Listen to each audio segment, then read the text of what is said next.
Hello. Yeah, I'm back. I'm back. I'm back. It's been a while, I know, but it's been complicated. So, some ups, some downs, but here we are. Hair is down. Finally got a haircut.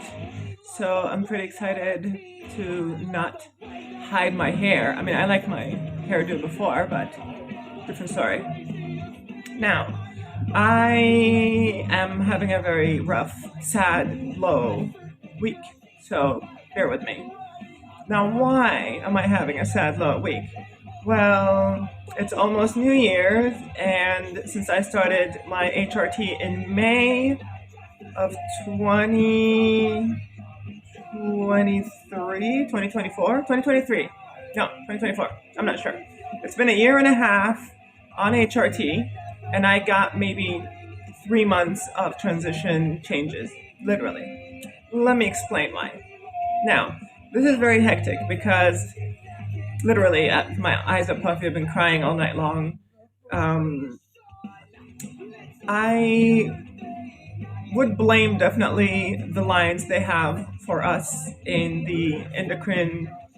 for the endocrinology department, because if I had an endocrinologist assigned to me within a month, I wouldn't have gotten my own so-called black market DIY estrogen and then overdosed for a whole year. Now, this kind of made me lose trust in the people working in that department. So what happened? I was taking a bit more because I was kind of ready to transition. Like, did all the thinking and I did all the preparation, and all I wanted was literally give me the hormones. I'm ready. I read, I studied, I went to therapy. I'm here to transition. Let's go. So eventually, that was not kind of the easiest decision because I had to go find myself some hormones. So where can I find hormones? Talk to someone, talk to another one, talk to someone, talk to another one. Eventually, we got to a friend who pretty much told me you can go to this website and then they can send it to you, blah, blah, blah, blah, blah. So I'm like, okay, fine, let's do that. And it was injections, which is great because it's more efficient. But then because they're so tiny and I wanted, changes, it was, yeah, I just overdosed pretty much. I took way too much that was not necessary. And then that gave me more problems with prolactin, that gave me problems with epidema, and then that gave me problems with many things. So if you're starting your estrogen journey, low is probably better for you than higher dose. Even though you think low, it's not going to work, it's a little thing, it's not going to actually affect me. Trust me. Don't waste a year and a half and stay crying for 2 days because you just did it wrong at the beginning. That's me. So what happened was, since I increased my estrogen too much, my body started getting into this kind of survival mode, right? So I was not eating enough protein. Protein is very important for the breakdown of sugars and insulin and keeping your body pretty much balanced, right? So I wasn't eating less protein because I wanted less muscle, which eventually was problematic because if protein is not working, then your organs are not working. If your organs are not working efficiently, estrogen is broken down in the liver. So if there is no protein to make the liver function, you're not getting most of your estrogen. So we're back to the same cycle. So now I'm correcting. I'm adding a protein shake because I do not want to eat more meats, but I don't want to not eat protein also. So what do? We add something else. Improvise. What else? And I also added magnesium supplements, vitamin D supplements because I was low on vitamin D. And things were just kind of hectic for a year and a half. I corrected everything 3 months ago, October, literally, like beginning of October. Also had a crash of, crying for a while because my prolactin was too high, my estrogen was too high. So here's something you want to keep in mind. The dose that they will give you at the endocrine office are going to be doses that are standardized, meaning that it doesn't take into account what kind of body you have, what kind of metabolism you have. Why is this important? Why am I mentioning this? I have a low COMT, that's COMT, activity in my body, meaning estrogen gets in my body and it's slowly digested and it's slowly flushed out. So if you're younger, maybe it's a bit different. But for my body type, I have the best kind of calmer results at the end of my week before my shot, because this is where my body kind of calms down a little bit. Usually people have like a euphoric spike because their estrogen is at its highest. Mine is the opposite. My body hates the spikes. My body is like, whoa, this is too much. We want things to be calm and gentle.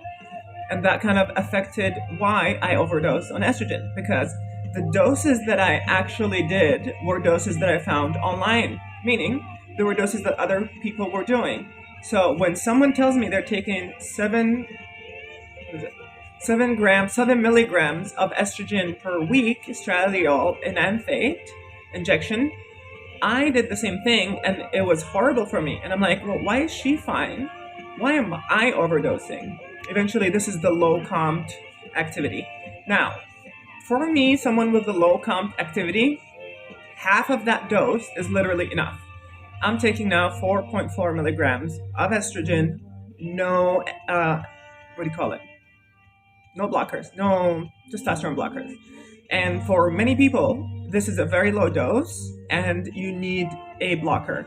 For my body, because I have low comp, I have low reaction rate, the estrogen stays in my body longer and testosterone does not rebound because I have a lot of estrogen just hanging out on my body. So eventually that leads me and my body to have less tolerance for estrogen, meaning I need less doses to have the same or even more effects than other people. So if you're noticing something like this, you probably want to talk to your endocrinologist. If they don't listen, because usually they don't, because my endocrinologist didn't listen. They're like, no, you have to take this like everyone else. I'm like, yeah, not really. And this is why I kind of kept doing what I'm doing. So eventually, recently, I started realizing this via Reddit and ChatGPT. So I take things from Reddit and then go search them on ChatGPT and then vice versa and just kind of recycle and maybe read some articles in relation to all of this, which led me to the protein thing and the carbs. Because I wanted to eat less meats, I started eating more carbs because I'm eating more pasta or spaghettis. I'm eating more rice. I'm eating more potatoes with cheese or whatever because I'm trying to, lunch is my biggest meal. But then eventually it was not really helping me because more carbs mean more insulin. More insulin means a chaotic body who's just not happy. And estrogen and insulin are actually working together. And if you have high insulin spikes, that lets your body not work with estrogen properly because it's like, oh no, insulin is giving us signals, that's more important. And then your estrogen pretty much just kind of floats around and does nothing important. So eventually, what I'm doing now, I don't want to eat more meat, so I just bought a protein shake, literally like for gym bros. Great song. But eventually. So I'm taking protein shakes now to increase my protein in my body because my liver, where the estrogen is broken down, needs protein. Otherwise, my liver is not functioning well and your estrogen is not going to be broken down, and then it's just going to cause a whole cycle of disasters. Protein is not exactly for muscles because now my body is estrogen dominant, and I thought taking more protein means more muscle. Well, actually, it's the opposite. Now I'm taking more protein. I'm not seeing muscle. I'm just seeing my body functioning better, right? So my gut movement is better. My skin feels better. My hair is definitely better. And everything else works better. So protein is very important for your organs. Now, besides protein, I'm taking vitamin D and magnesium because I had literally bad vitamin D deficiency. And I quit Androcor, which is like cypitron acetate, I think it's called. It's very common. It's an anti-androgen that they give you here in Europe. So Androcor was really bad. Like Androcor was just a very bad teacher, right? So they give it to you to suppress your testosterone, but then it messes with your dopamine, it messes with your prolactin, it messes with your estrogen because if you have higher prolactin, your estrogen kind of just like, I don't need to do anything here. I'll just let prolactin do everything. And that's just problematic. So I had to quit this and do monotherapy. If you're just starting, probably you need a blocker. But if you're taking the CPA, try to do a 15 milligrams a week, which is or 12. I mean, if you're just starting, you can do a 25. So that's half a pill. You can start with a half a pill, which is 25 milligrams for like a month or three, and then literally drop that to a quarter, a half pill, and then to a quarter pill, but consistently every day because you really do not need more. And that pill, exactly, specifically that pill, is really bad because it activates more things and it makes you feel bad. Now, I'm having protein shakes, having supplements of all types. And my issue recently was that I'm super puffed. I mean, to people, it's not because they never met me before. I used to be very, very skinny. I mean, I'll show you a picture. Yeah. I mean, I used to be very skinny and I used to eat a lot more protein, meats, and I did mostly cardio workouts. Like I did mountain biking, cycling. So I was not like athletic per se. And I was super, super skinny. And now, like, my body is super buff. And I don't understand. And that's why I was been pretty much crying for a whole month now and being depressed and trying to lock myself in my house and metamorphosize literally for a whole 3 months. Like, not leave my house. I work at home, so it's great. But yeah, it's just eating me on the inside because I'm getting down this cycle of negative thoughts over and over and over again in the house. And even if I walk outside, I see women who are literally not doing anything and they look amazing. And then I get angry and I get upset even more. So if I leave the house, I'm upset. If I stay at home, I'm also upset. So eventually I'm going meeting specific friends and telling them, don't tell me everything is good. Don't tell me I'm pretty. I don't care. I just want to be sad if I'm sad. Just let me be. Please, let me be sad. I don't want you to fix it. If I start crying, just let me cry. No big deal. So far, I think it's good. Ever since October, that's when I corrected my dose and added the magnesium, and then I added the protein shake. I think now I'm actually seeing healthier changes, mostly to, let's see, my hands, my feet actually deflated for some reason because I was literally a marshmallow.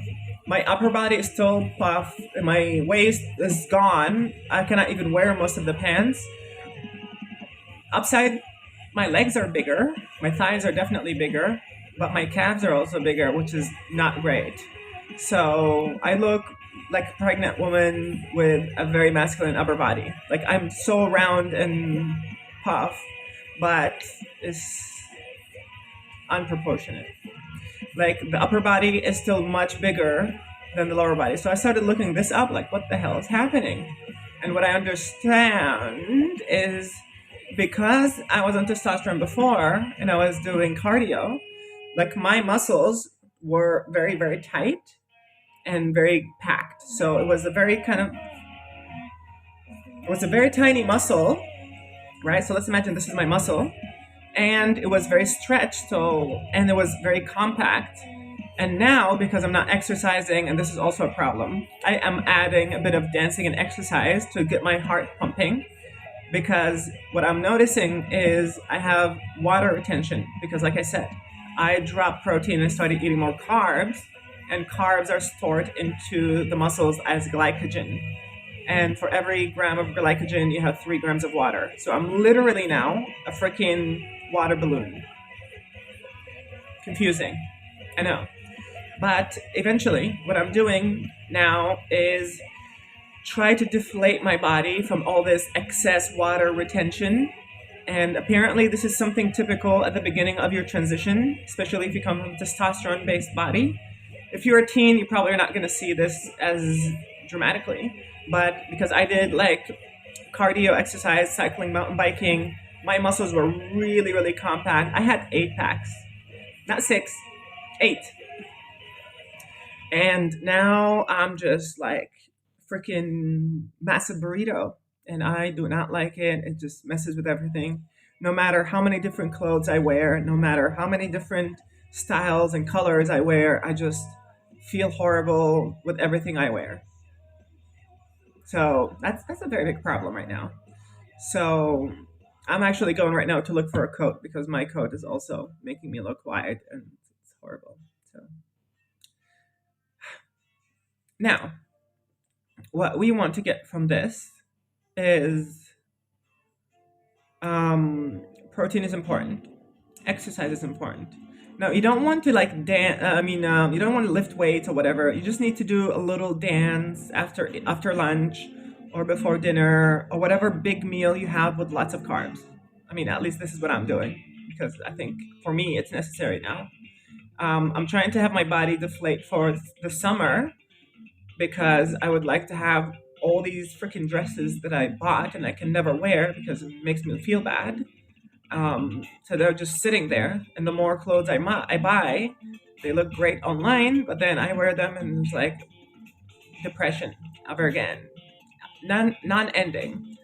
So yeah, I've been spiraling. Like I don't want to be here. I don't want to be trans. I don't want to be any of this. I never wanted to be any of this. I don't understand why people think like people want to be trans for fun. Like, go for it. Sure. If you want to lose 90% of social life and have fears from both men and women and cannot travel to most of the world and hate yourself probably more often than you think, then go transition. But we're here. I mean, there's nothing I could do literally. Like there's no way I'd be like, yeah, I'm just gonna go be a man now and live life and whatever. Like, yeah, that's not a thing. So take your doses seriously. And yeah, I'm trying to actually get to therapy too, trying to maybe because I also haven't had sex for like 2 3 years, and I was very comfortable with it. But it was literally because I hate my body. Like I hate my body that I don't want to have any activities around me. I don't want to be meeting people. I don't want to be going to a show. I don't want to go to a concert. I don't want to go dance. I don't want to do anything because I just feel horrible all the freaking time. Well, not all the time. I was actually feeling great for a very long time. But recently, yeah, this is just this dropping of protein and increasing carbs and the overdose because someone did monotherapy with the double of the dose I'm doing. And I did it pretty much like her dose, and she's having amazing changes. And I'm literally just inflating like a balloon. And I've been on hold, on pause pretty much for a year because my face changed. Like these parts are filled. So I know there are changes. Like this is what I'm saying. Like now for the last 3 months, I know there's things that have been happening. And this is why like my hand actually looks less big in some sense. My feet are the same thing. My feet used to be either bony or super puffy because of overdosing on estrogen. Now they actually look pretty gentle, which I really like. I even took pictures of my feet. I never liked my feet to begin with for years. Now I'm like, wow, they actually look cute. So I've had lots of ups, but also lots of downs. I think my issue right now is this wasted time, and I always think this, and it's not good, healthy thinking. I'm comparing my testosterone body, where I pretty much even had men hit on me all the time, and I had literal women ask me out because I was pretty cute, and until now, where I'm just a massive freaking Hulk because I'm in Spain and I'm 6'1". That's like 183 centimeters tall. I'm tall for Spanish standards. So everyone's tiny here. I'm huge. So even if I look good at home and I go in public, I see how people are. I'm like, wow, I'm huge. And that just ruins everything. So I'm going to go out trying to find a coat. I'm actually liking my hair. I'm liking the makeup a little bit. But I did this because I was feeling bad. I mean, I could just sit and keep crying, which probably is going to be my plan tonight. I got me some ribs for the evening, some chocolate, some candy, I'm just trying to burn some calories now. I'm probably go to McDonald's, Mickey D's, and walk in the rain. Probably, yeah. Comment something, subscribe if you want me to keep posting things. I haven't been posting because, yeah, I do not think it was relevant. But then I've actually been seeing people commenting on some of my older videos about like the doses and the mistakes that I made, and this is why I keep posting these. Look at this one. Wow. Look at this. I love my curls. My curls. Right? These are fucking amazing. So, yeah, I'm gonna go. But take care of yourself. Bye bye.